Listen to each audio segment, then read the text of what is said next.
Hello friends.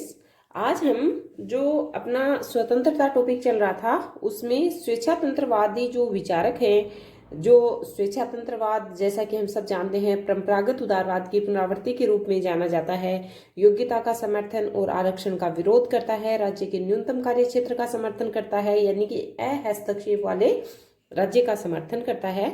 तो इस तरीके से स्वेच्छातंत्रवाद जैसे नकारात्मक भी बोल सकते हैं इसको, प्रक्रियात्मक भी बोल सकते हैं, औपचारिक स्वतंत्रता का समर्थन जो है वो करने वाले विचारक हैं ये सब।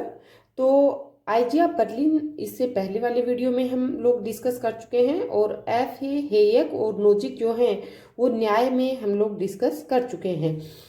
आज हम नेक्स्ट विचारक जो हैं मिल्टन फ्रीडमैन, जो कि एक स्वेच्छातंत्रवादी हैं, और जो 4 स्वेच्छातंत्रवादी विचारक हैं बर्लिन, हेयक, नोजिक और फ्रीडमैन, तो 3 तो हम डिस्कस कर चुके हैं। आज हम मिल्टन फ्रीडमैन के बारे में डिस्कस करेंगे, तो ये हमें ध्यान रखना है। तो जैसा कि हम सब जानते हैं मिल्टन फ्रीडमैन एक राजनीतिक अर्थशास्त्री के रूप में जाने जाते हैं और इनकी बुक है कैपिटलिज्म एंड फ्रीडम, 1962 की बुक है। और इसमें इन्होंने जो है वो योग्यतम की विजय का सिद्धांत दिया था, और ये किससे प्रभावित होकर दिया था? हर्बर्ट स्पेंसर से। तो इनके ऊपर सबसे ज्यादा प्रभाव किसका दिखाई देता है? हर्बर्ट स्पेंसर का।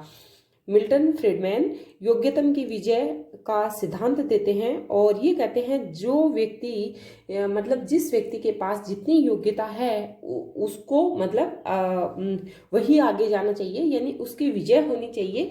तो योग्यतम की विजय का सिद्धांत ये हर्बर्ट स्पेंसर से प्रभावित होकर देते हैं। और 1976 में इनको नोबेल पुरस्कार मिला था। किस क्षेत्र से? मौद्रिक नीति और या उपभोग नीति के संदर्भ में इनको नोबेल पुरस्कार दिया गया था। कब दिया गया था? 1976 को। अब हम बात करते हैं मौद्रिक नीति, जो कि धन की तरलता से संबंधित होती है और इसमें सरकारी हस्तक्षेप नहीं होनी चाहिए। जैसे मौद्रिक नीति सब जानते हैं कि आरबीआई के द्वारा जारी की जाती है मौद्रिक नीति, और इसमें बैंक दर, रेपो दर, रिवर्स रेपो दर, सीआरआर, एसएलआर, तो ये वैधानिक तरलता अनुपात जो है इनका मतलब एसएलआर का मतलब क्या है? वैधानिक तरलता अनुपात। तो इसका निर्धारण बाजार की जो मांग पूर्ति होती है ना वो शक्तियों के द्वारा होना चाहिए। तो ये है। फिर उसके बाद दूसरी बुक देखते हैं इनकी, the rule of monetary policy, 1968 की। तो 2 बुक हमें ध्यान रखनी है इनकी। एक पहली बुक तो है कैपिटलिज्म एंड द फ्रीडम और 1962, और दूसरी बुक है the rule of monetary policy, 1968। उसके बाद बात करते हैं मुद्रास्फीति या महंगाई, है ना। तो इन्फ्लेशन, तो इसका समर्थन ये करते हैं, यानी अगर क्वेश्चन आता है कि मुद्रास्फीति का समर्थन कौन से विचारक करते हैं, तो मिल्टन फ्रीडमैन करते हैं। और वे कहते हैं कि इससे बेरोजगारी कम होती है। दूसरे शब्दों में कहें तो ये फिलिप्स वक्र का समर्थन करते हैं। तो फिलिप्स वक्र की अवधारणा किससे जुड़ी हुई है? तो मिल्टन फ्रीडमैन से। यानी कि ये बेरोजगारी जो है मुद्रास्फीति का क्या करते हैं? ये समर्थन करते हैं। महंगाई जो है इसका समर्थन करते हैं और इसी से बेरोजगारी कम होती है। ये कहते हैं कि इससे बेरोजगारी कम होती है, यानी दूसरे शब्दों में यदि कहें तो फिलिप्स वक्र का ये समर्थन करते हैं। ओके, अब हम नेक्स्ट बात करते हैं सकारात्मक स्वतंत्रता, यानी अनौपचारिक स्वतंत्रता, जिसको हम तात्विक स्वतंत्रता भी कह सकते हैं, और उचित प्रयोगों की अवधारणा।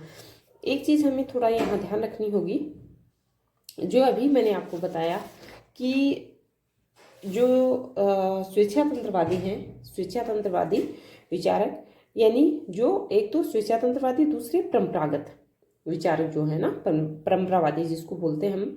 तो जो परंपरावादी विचारक हैं इनको हम अवसर के उचित प्रयोगों की स्वतंत्रता के समर्थक विचारक भी बोल सकते हैं। अवसर के उचित प्रयोगों के समर्थक विचारक भी इनको बोलते हैं हम लोग।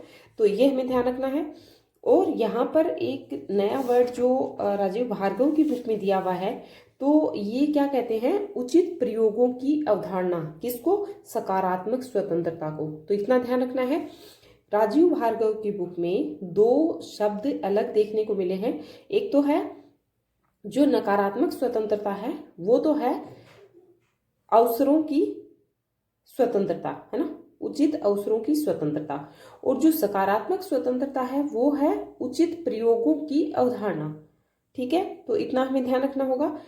सकारात्मक स्वतंत्रता, जिसको अनौपचारिक स्वतंत्रता भी कहते हैं, तात्विक स्वतंत्रता भी कहते हैं, और उचित प्रयोगों की अवधारणा भी कहते हैं। यदि क्वेश्चन आता है कि यहाँ पर कौन सा विचारक उचित प्रयोगों की अवधारणा से संबंधित है ना, तो हमें कौन से विचारक आएंगे? या तो उसमें सकारात्मक उदारवादी आएंगे, या उदार समतावादी विचारक, समुदायवादी विचारक और समाजवादी विचारक। तो ये सब किस में आ जाएंगे? उचित प्रयोगों की अवधारणा से रिलेटेड ये थिंकर हैं। ठीक है, इतना समझना है, क्योंकि ये शब्द भी आ सकता है कि उचित प्रयोगों की अवधारणा, क्योंकि राजीव भार्गव की बुक से मतलब जो डेफिनेशन वगैरह जो भी वर्ड हैं वो लाइन टू लाइन एग्जाम में पूछी जा रही है, तो इसका हमें ध्यान रखना होगा। ये सकारात्मक जो स्वतंत्रता से रिलेटेड विचारक हैं, ये क्या योग्यता और आरक्षण दोनों के समन्वय पर बल देते हैं, यानी कि योग्यता और आरक्षण को ये पूरक मानते हैं, है ना, दोनों का समर्थन करते हैं, और कल्याणकारी राज्य पुनर्वितरण राज्य को कर लगाने के अधिकार का ये समर्थन करते हैं। जबकि जो परंपरावादी हैं वो क्या करते हैं? वो राज्य की न्यूनतम कार्य क्षेत्र की बात करते हैं, यानी अहस्तक्षेप वाले राज्य की, यानी अदृश्य हाथ की संकल्पना का वो समर्थन करते हैं। जबकि सकारात्मक उदारवादी हैं, यानी उचित प्रयोगों की अवधारणा के समर्थक जो विचारक हैं, वो कल्याणकारी राज्य पुनर्वितरण राज्य को कर लगाने के अधिकार का समर्थन करते हैं। ओके, अब हम बात करते हैं इसमें कौन कौन से विचारक आएंगे। सकारात्मक उदारवादी इसमें आएंगे, उदार समतावादी आएंगे, समुदायवादी आएंगे और समाजवादी आएंगे। ठीक है, आज हम डिस्कस करने जा रहे हैं जो सकारात्मक स्वतंत्रता से संबंधित जो विचारक हैं वो कौन कौन से हैं। सकारात्मक उदारवादी आएंगे, इसमें उदार समतावादी आएंगे, समुदायवादी आएंगे और समाजवादी आएंगे। तो आज हम देखेंगे सकारात्मक उदारवादी, है ना, और स्वतंत्रता संबंधी उनके विचार। तो ये सकारात्मक स्वतंत्रता अर्थात उचित प्रयोगों की अवधारणा का दूसरे शब्दों में कहें तो कल्याणकारी राज्य और पुनर्वितरण नीति का ये समर्थन करते हैं। अब सबसे पहले जो सकारात्मक उदारवादी विचारक हैं J.M. किन्स, जीन मेकार्डे किन्स, तो इनका हम अध्ययन करेंगे। ये एक प्रसिद्ध अर्थशास्त्री हैं जो कल्याणकारी राज्य का समर्थन करते हैं, जिन्हें कल्याणकारी अर्थशास्त्री भी कहा जाता है। ये लर्नर, एडम स्मिथ, रिकार्डो के मुक्त बाजारवाद, अदृश्य हाथ से सहमत नहीं थे। ये कौन है? लर्नर, एडम स्मिथ, रिकार्डो, ये कौन है? ये है नकारात्मक उदारवादी, यानी नकारात्मक स्वतंत्रता के समर्थक विचारक। तो इनका प्रभाव विभिन्न राष्ट्रों और अंतर्राष्ट्रीय समाज में 1930 के दशक से 1970 के दशक में बना रहा है। तो ये हमें ध्यान रखना है। उसके बाद हम बात करते हैं किन्स के सुझाव पर ही अमेरिकी राष्ट्रपति जो रूजवेल्ट थे, उन्होंने 1933 में न्यू डील नीति की शुरुआत की, जिसमें कल्याणकारी नीतियों को अपनाया गया। न्यू डील नीति में किसको अपनाया गया? कल्याणकारी नीतियों को, और जिसके परिणाम स्वरूप अमेरिकी जो आर्थिक मंदी है उससे अमेरिका बाहर आया था। अमेरिका की हालत वैसे देखें तो बहुत मतलब बहुत मतलब बीच बीच में बहुत बुरी हालत से अमेरिका भी मतलब बाहर निकला है। तो जो 1933 की जो न्यू डील नीति थी उसमें कल्याणकारी नीतियों को अपनाया गया, जिससे अमेरिका जो है वो आर्थिक मंदी से बाहर निकला था। दूसरी बात करते हैं कि इनसे कि पूर्ण रोजगार की नीति अपनानी चाहिए।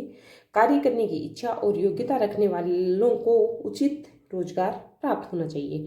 ये कहते हैं कि एक तो क्षमता, एक अपनी जो इच्छा है ना, यदि कार्य करने की किसी की इच्छा है, एक व्यक्ति है वो आलसी है, सोया रहता है और कहता है मेरे को आरक्षण दो, तो उसको नहीं। जो कार्य करने को इच्छुक है और जिसके पास योग्यता भी है, तो उसको क्या मिलना चाहिए? उचित रोजगार मिलना चाहिए। आगे ये बात करते हैं घाटे के बजट का ये समर्थन करते हैं, यानी व्यय को ये आय से बड़ा मानते हैं। ठीक है, यानी जब व्यक्ति व्यय करने की नहीं सोचेगा तो आय के बारे में नहीं सोचेगा, है ना। जब वो खर्चा ही नहीं करेगा तो आय के बारे में सोचेगा क्या? उसके पास 2 रुपए हैं तो लेके अपना पूरे दिन सोए रहेगा, तो उससे तो कुछ होना जाना नहीं है ना। ना तो कोई गिरावट आती है ना कोई बढ़ोतरी होती है उससे। तो बात वही कहते हैं कि ये घाटे के बजट का ये समर्थन करते हैं। ये कहते हैं जब मतलब व्यय ज्यादा सुदृढ़ है, किससे? आय से। फिर ये कहते हैं कि गुणक की अवधारणा भी प्रस्तुत करता है। गुणक की अवधारणा तो सरकारी खर्च और जनता की जो सीमांत उपभोग प्रवृत्ति में ही ये सीधा संबंध होता है। ये कहते हैं कि जो सरकारी खर्च है और जनता की जो सीमांत उपभोग प्रवृत्ति है उसमें सीधा संबंध होता है। तो इस तरीके से ये थे जे.एम. कीन्स के विचारक, है ना। तो जो सकारात्मक उदारवादी हैं जे.एम. कीन्स, इनके विचार हम लोगों ने डिस्कस किए। एक तो ये अर्थशास्त्री हैं, कल्याणकारी राज्य का समर्थन करते हैं और इनको कल्याणकारी अर्थशास्त्री भी कहा जाता है। ये लर्नर, एडम स्मिथ, रिकार्डो, मुक्त बाजारवाद, अदृश्य हाथ से असहमत थे, यानी सहमत नहीं थे, और इनका प्रभाव विभिन्न राष्ट्रों और अंतर्राष्ट्रीय समाज में 1930 से 70 तक के दशक में देखा गया था। और कीन्स के सुझाव पर ही अमेरिकी जो राष्ट्रपति हैं रूजवेल्ट, उन्होंने 1933 में न्यू डील नीति की शुरुआत की और कल्याणकारी नीतियों को अपनाया, और जिसके परिणाम स्वरूप अमेरिका में आर्थिक मंदी से अमेरिका बाहर आया। फिर है पूर्ण रोजगार की नीति अपनानी चाहिए। ये कहते हैं कि पूर्ण रोजगार की नीति अपनानी चाहिए। जो कार्य करने की इच्छा और योग्यता वाले व्यक्ति हैं उनको उचित अवसर, उचित रोजगार प्रदान करने चाहिए, और ये घाटे के बजट का समर्थन करते हैं। गुणक की अवधारणा प्रस्तुत करते हैं। सरकारी खर्च और जनता की सीमांत उपभोग प्रवृत्ति में सीधा संबंध। उसके बाद बात करते हैं जो दूसरे विचारक हैं टी.एच. ग्रीन। टी.एच. ग्रीन भी एक सकारात्मक उदारवादी हैं, नैतिक आदर्शवादी थे और राज्य को साधन और व्यक्ति को साध्य मानते थे। ठीक है। और उसके बाद वैसे तो ये राज्य को साधन मानते हैं, व्यक्ति को साध्य मानते हैं, ये बात हमें ध्यान रखना है। और ये आदर्शवाद के दो रूप बताते हैं, एक तो है उग्र आदर्शवाद और दूसरा है नैतिक आदर्शवाद। तो जो उग्र आदर्शवाद है उसमें कौन कौन से विचारक आते हैं? हीगल, बोसांके, जीन ब्रेडले। और जो नैतिक आदर्शवाद है उसमें इमैनुएल कांट, टी.एच. ग्रीन, ये विचारक आते हैं। उसके बाद ग्रीन अपने विचारों की शुरुआत हीगल से करते हैं, है ना, और ये रूसो पर क्या करते हैं, मतलब प्रहार करते हैं, रूसो पर मतलब प्रहार करते हैं। ठीक है। तो ये कहते हैं कि इनके ऊपर हीगल का बहुत ज़्यादा प्रभाव था। तो ग्रीन अपने विचार हीगल से शुरू करते हैं और कहते हैं कि सृष्टि का जो मूल तत्व है ना वो विश्वात्मा है, यानी ईश्वरीय है। जहाँ हीगल विश्वात्मा का सर्वोच्च रूप राज्य को मानता है, वहीं ग्रीन किसको मानता है? विश्वात्मा का सर्वोच्च रूप मानव को। हीगल किसको मानता है? राज्य को। और ग्रीन किसको मानता है? मानव को। और कहता है कि आगे संसार, यानी संसार मीन्स राज्य का विकास मानव चेतना यानी सामान्य इच्छा, मानव चेतना से मतलब क्या है यहाँ? सामान्य इच्छा। सामान्य इच्छा यानी लोकहित की इच्छा, है ना, सबके कल्याण की इच्छा के माध्यम से किया है। तो रूसो कहता है कि जो मनुष्य में दो प्रवृत्तियां पाई जाती हैं, एक तो होता है आत्म प्रेम, दूसरी सहानुभूति। तो आत्म प्रेम में तो दानव, स्वार्थ, ये सब पाया जाता है। ठीक है। जो सहानुभूति है वो परमार्थ के लिए है, यानी कल्याण के लिए है। तो ग्रीन के शब्दों में सामान्य इच्छा, है ना, सामान्य हित की सामान्य चेतना है ना, समझ गए? जो सामान्य हित की सामान्य चेतना है यानी लोक कल्याणकारी सामान्य चेतना किसको कहा है? कल्याण या परमार्थ को। अब है मानव चेतना सामान्य इच्छा यानी स्वतंत्रता की मांग करती है। और स्वतंत्रता के दो रूप होते हैं, एक आंतरिक स्वतंत्रता, दूसरी बाह्य स्वतंत्रता।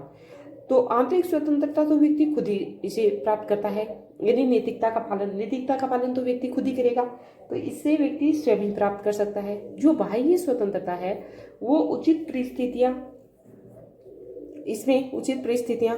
अब उचित परिस्थितियों में वो क्या क्या लेते हैं? उचित परिस्थितियों में किस किस को जोड़ते हैं? एक तो अज्ञानता को, अभाव को, अशिक्षा को, नशाखोरी को और अस्वास्थ्य को।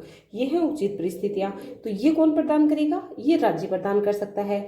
तो ग्रीन कहता है जो उपयुक्त परिस्थितियां हैं या सकारात्मक अधिकार हैं जो बल दिया था उससे प्रभावित होकर यूके में 1942 यानी 1942 में बेवरीज रिपोर्ट जारी की गई, और जिसमें अज्ञानता, अभाव, अशिक्षा, नशाखोरी, अस्वास्थ्य से मुक्ति को सड़क निर्माण के 5 दिग्गज कहा गया। तो ये हमें ध्यान रखना है कि सड़क पुनर्निर्माण के 5 दिग्गज किसको कहा गया है? किसको कहा गया है? जो मानव चेतना यानी सामान्य इच्छा, जो स्वतंत्रता की मांग की करता है, और स्वतंत्रता के दो रूप बताए थे, आंतरिक और बाह्य। और बाह्य में जो उचित परिस्थितियां बताई थी जिसमें क्या क्या आएगा? अज्ञानता, अभाव, अशिक्षा, नशाखोरी और अस्वास्थ्य। और उसी को सड़क पुनर्निर्माण का 5 दिग्गज कहा गया। तो 5 दिग्गज में क्या किया जाएगा? अज्ञानता, अभाव, अशिक्षा, नशाखोरी और अस्वास्थ्य। तो ये हमें ध्यान रखना है। तो इस तरीके से ग्रीन के विचारों में से कल्याणकारी राज्य की नींव रखी गई है। तो lectures on the principle of political obligation 1885 में लिखते हैं कि व्यक्ति का दायित्व राज्य के प्रति बंधा हुआ नहीं है, वह राज्य मानवता विरोधी नीतियों की आलोचना कर सकता है। ये क्या कहते हैं? ये बुक हमें ध्यान रखनी है, lectures on the principle of political obligation 1985, है ना। ये इनकी इम्पोर्टेंट बुक है और इस बुक में ये कहते हैं कि व्यक्ति का दायित्व राज्य के प्रति बंधा हुआ नहीं है, वह राज्य मानवता विरोधी नीतियों की आलोचना कर सकता है। ठीक है, ये लोक कल्याणकारी राज्य का समर्थन करते हैं, लेकिन व्यक्ति को मतलब उसके अंदर बंधा हुआ नहीं कहते, है ना। ये कहते हैं कि व्यक्ति उसके अंदर बंधा हुआ नहीं है, क्योंकि मानवता विरोधी जब कोई काम हो, जब कोई नीतियां हो, तो व्यक्ति उनकी आलोचना कर सकता है। ये बात इस बुक में कहते हैं। कौन सी बुक में कहते हैं? Lectures on the principle of political obligation 1885। तो इस बुक को ध्यान रखना है और ये लाइन भी हमें ध्यान रखनी है। ओके, अब हम लोगों ने डिस्कस किया कीन्स, ग्रीन, और अब हम करेंगे जॉन स्टुअर्ट मिल। ये भी एक सकारात्मक उदारवादी हैं और ये पहले जो हैं वो नकारात्मक उदारवादी रहे थे और अंतिम जीवन में ये सकारात्मक उदारवादी बन जाते हैं। यानी पहले तो ये सिर्फ योग्यता का समर्थक विचारक थे, योग्यता की बात करते थे, है ना, नकारात्मक स्वतंत्रता के समर्थक थे। लेकिन बाद में इन्होंने देखा कि योग्यता और आरक्षण दोनों एक दूसरे के पूरक हैं, तो इन्होंने अंतिम जीवन में सकारात्मक उदारवादी बने और योग्यता और आरक्षण दोनों को पूरक मानते हुए दोनों के समन्वय पर इन्होंने बल दिया। तो ये हमें ध्यान रखना है। उसके बाद एक ये चीज ध्यान रखनी है कि प्रथम सकारात्मक उदारवादी किसको कहा जाता है? किसको कहा जाता है? जॉन स्टुअर्ट मिल को कहा जाता है। तो प्रथम सकारात्मक उदारवादी किसको कहा जाता है? जॉन स्टुअर्ट मिल को। अब मिल के जो नकारात्मक रूप में मानव के विकास की तुलना पौधे के विकास के रूप में करता है और विचारों की असीमित स्वतंत्रता का समर्थन करता है। जो पहले जब ये नकारात्मक उदारवादी थे, तो तब की ये मतलब लाइन हमें ध्यान रखनी है कि जब नकारात्मक उदारवाद के रूप में ये क्या कहते हैं कि मानव के विकास की तुलना पौधे के विकास के रूप में की जाती है, के रूप में करता है और विचारों की असीमित स्वतंत्रता का समर्थन करता है। ठीक है, इतना हमें ध्यान रखना है। उसके बाद हम बात करते हैं कि बेंथम के उपयोगितावाद को अपनी पुस्तक यूटिलिटेरियनिज्म 1863 में नैतिक उपयोगितावाद में परिवर्तित करते हुए निम्न बातों पर ये बल देते हैं। तो मिल कहते हैं कि सुखों में मात्रात्मक के साथ साथ गुणात्मक अंतर भी होता है। क्या कहते हैं? कि सुखों में मात्रात्मक अंतर के साथ साथ क्या होता है? गुणात्मक अंतर भी होता है। और फिर राज्य को ये एक नैतिक संस्था मानते हैं। व्यक्ति की नीतियों का आधार अधिकतम व्यक्तियों को अधिकतम सुख होना चाहिए। किसी कार्य का आधार उद्देश्य होना चाहिए, परिणाम नहीं होना चाहिए। और मिल सकारात्मक उदारवादी के रूप में अर्थात सकारात्मक स्वतंत्रता के लिए भूमि सुधार का भी समर्थन करता है। और मिल के शब्दों में इंग्लैंड में औद्योगिकीकरण, नगरीकरण के कारण भूमि की मांग बढ़ गई है और पूर्ति कम हो गई है। पूर्ति कम होने के कारण मांग और अधिक बढ़ गई है, अर्थात भूमि पर सीमांत उपयोगिता का नियम लागू हो गया है। यहाँ पर सीमांत उपयोगिता का मतलब क्या है? सीमांत उपयोगिता का मतलब यही है कि जैसे मांग, जब किसी वस्तु की मांग बढ़ती है और उसकी पूर्ति कम होती है तो महंगाई बढ़ जाती है ना। जब मतलब वस्तु कम आ रही है ना, आपूर्ति कम हो रही है वस्तु की, और तो मांग बढ़ती है, कम नहीं होती है। जैसे कोरोना टाइम में हम लोगों ने देखा था कि जैसे मार्केट में 1 क्विंटल आटा आता है तो वो क्या हो जाता, 1 घंटे में ही लोग, मतलब जरूरी नहीं है कि लोग 1 महीने में 5 केजी आटा खाते हैं या 10 केजी कोई खाता है, कोई फैमिली, उन लोगों ने भी 50-50 केजी आटा ला के रख दिया, पता नहीं मिले कि नहीं मिले। तो जैसे ही आपूर्ति कम हुई, मांग बढ़ी, है ना, तो महंगाई बढ़ेगी, आपूर्ति कम नहीं होगी। मतलब वहां पर जो ये कही है बात कि जैसे पूर्ति कम होती है, जब आपूर्ति कम होती है तो मांग और अधिक बढ़ जाती है ना। मांग कम नहीं होती है, जब आपूर्ति कम होती है तो मांग कम ना होकर के और अधिक बढ़ जाती है, क्योंकि 1 क्विंटल आटा 4 लोगों ने खरीद लिया तो वो ले जाके घर में भले ही उसको रखेंगे, है ना। तो आपूर्ति कम होने से मांग और अधिक बढ़ जाती है, आपूर्ति अधिक होने से मांग कम होती है। तो ये हमें ध्यान रखना होगा। तो ये बात मिल ने कही थी कि इंग्लैंड में औद्योगिकीकरण, नगरीकरण के कारण भूमि की मांग बढ़ गई है और पूर्ति कम हो गई है। पूर्ति कम होने के कारण मांग और अधिक बढ़ गई है, अर्थात भूमि पर सीमांत उपयोगिता का नियम लागू हो गया है। तो ये सीमांत उपयोगिता का नियम किससे संबंधित है? जेएस मिल से। और ये कहते हैं कि सुखों में मात्रात्मक के साथ साथ गुणात्मक अंतर भी होता है। राज्य एक नैतिक संस्था है। व्यक्ति की नीतियों का आधार जो है वो अधिकतम व्यक्तियों का अधिकतम सुख होना चाहिए। अब हम देखते हैं नेक्स्ट विचारक गुनार मेडल। तो ये स्वीडन के प्रसिद्ध अर्थशास्त्री हैं। अपनी प्रसिद्ध रचना इनकी है एशियन ड्रामा। ध्यान रखनी है हमें। 1968 में वैश्वीकरण की ये आलोचना करते हुए कल्याणकारी राज्य का समर्थन करते हैं। तो गुनार मेडल स्वीडन के प्रसिद्ध अर्थशास्त्री हैं। इनकी बुक है एशियन ड्रामा और इसमें 1968 में वैश्वीकरण की आलोचना करते हुए कल्याणकारी राज्य का समर्थन करते हैं और ये भारत को एक मृदु राज्य यानी सॉफ्ट स्टेट कहते हैं। और मिडल अपनी book beyond of the welfare state 1960 में कहते हैं कि राज्य की अपनी सीमाएं हैं, इसीलिए हमें कल्याणकारी राज्य से धीरे धीरे विश्व कल्याण की ओर बढ़ना चाहिए। तो ये लाइन भी इम्पोर्टेंट है कि हमें कल्याणकारी राज्य से धीरे धीरे विश्व कल्याण की ओर बढ़ना चाहिए। किसका कथन है? तो गुनार मेडल का कथन है और इनकी बुक है एशियन ड्रामा। वैश्वीकरण की आलोचना करते हैं, कल्याणकारी राज्य का समर्थन करते हैं, भारत को एक मृदु स्टेट कहते हैं। और मेडल की जो बुक है बियॉन्ड ऑफ वेलफेयर स्टेट 1960, इसमें ये कहते हैं कि राज्य की अपनी सीमाएं हैं, इसीलिए हमें कल्याणकारी राज्य से धीरे धीरे विश्व कल्याण की ओर बढ़ना चाहिए। ओके, अब हम आगे बात करते हैं। मेडल अनुवर्ती योजना यानी रोलिंग प्लान की अवधारणा प्रस्तुत करते हैं। तो ये क्वेश्चन यूजीसी नेट में आ चुका है कि रोलिंग प्लान की अवधारणा कौन प्रस्तुत करता है? तो कौन करता है? Gunnar medal. ये कहते हैं कि परिस्थितियों के अनुरूप योजना के लक्ष्य प्रत्येक वर्ष निर्धारित करने चाहिए। लक्कड़वाला जो अर्थशास्त्री की सिफारिश पर देसाई सरकार ने इसे भारत सरकार ने 1978-79 में अपनाया था। तो ये हमें ध्यान रखना है। रोलिंग प्लान की अवधारणा कौन प्रस्तुत करता है? Gunnar medal. परिस्थितियों के अनुरूप योजना के लक्ष्य प्रत्येक वर्ष निर्धारित करने चाहिए। ठीक है, अब हम नेक्स्ट बात करते हैं जो पोलार्ड भी एक सकारात्मक उदारवादी हैं। समानता के अभाव में स्वतंत्रता भ्रम है या अस्पष्ट है। तो ये किसके विचारक हैं? पोलार्ड के। तो पोलार्ड क्या कहते हैं? समानता के अभाव में स्वतंत्रता भ्रम है यानी अस्पष्ट है, इतना ध्यान रखना है। उसके बाद जेडी रिची और डब्ल्यू फ्रीडमैन ये भी क्या है? सकारात्मक उदारवादी। तो ये भी समानता और स्वतंत्रता को पूरक मानते हैं। तो आज हम लोगों ने कौन कौन से विचारक देखे हैं? जेम्किंस देखे, है ना। उसके बाद हम लोगों ने ग्रीन, मिल और Gunnar Myrdal, Pollard, GD Ritchie और डब्ल्यू फ्रीडमैन। ये ध्यान रखना है, मिल्टन फ्रीडमैन इनके बेटे थे, वो स्वेच्छातंत्रवादी थे, और जो डब्ल्यू फ्रीडमैन है वो सकारात्मक उदारवादी थे।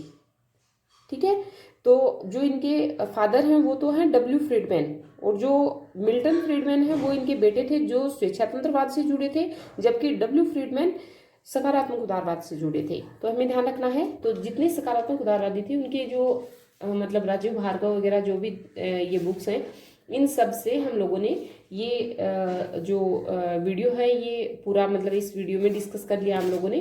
तो कौन कौन से जेम्किंस हम लोगों ने देखे, उसके बाद ग्रीन, टीएच ग्रीन के बारे में हम लोगों ने डिस्कस कर लिया, और टीएच ग्रीन के बाद हम लोगों ने मिल पर डिस्कस किया है, और मिल के बाद हम लोगों ने गुनार मेडल के बारे में डिस्कस किया है, और गुनार मेडल से पोलार्ड, जीडी रिची और डब्ल्यू फ्रीडमैन। अब जो नेक्स्ट वीडियो आएगा उसमें हम लोग जो उदार समतावादी हैं उनके जो थिंकर हैं वो डिस्कस करेंगे, और इससे मतलब थिंकर भी हो रहे हैं। स्वतंत्रता से रिलेटेड जो मतलब थ्योरी का जो मेन जो मतलब पावर जो जहाँ पर होती है, जहाँ से क्वेश्चन हम नहीं कर पाते हैं, वो यही पोर्शन होता है। ठीक है, तो ये थोड़ा अच्छे से करने से हमारे क्वेश्चन एकदम से मतलब निकल जाते हैं एग्जाम में, है ना। तो ये हमें ध्यान रखना है। उसके बाद जो नेक्स्ट वीडियो आएगा उसमें हम लोग देखेंगे उदार समतावादी और उनकी स्वतंत्रता संबंधी विचारक। तो होप करती हूँ कि आज का वीडियो आपको समझ में आया होगा। Okay friends, thanks.